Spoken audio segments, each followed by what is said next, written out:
Heavenly Father, I thank you for loving me. I thank you for sending your Son, our Lord Jesus Christ, to the world to save and to set me free.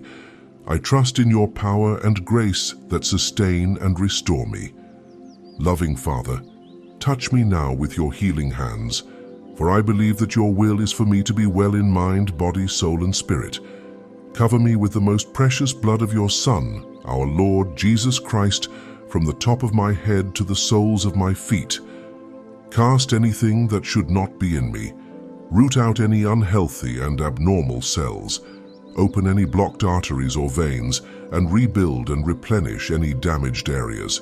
Remove all inflammation and cleanse any infection by the power of Jesus' precious blood. Let the fire of your healing love pass through my entire body to heal and make new any diseased areas, so that my body will function the way you created it to function.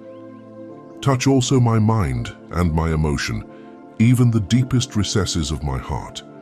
Saturate my entire being with your presence, love, joy, and peace, and draw me ever closer to you every moment of my life. And Father, fill me with your Holy Spirit and empower me to do your works, so that my life will bring glory and honor to your holy name. I ask this in the name of the Lord Jesus Christ. Amen.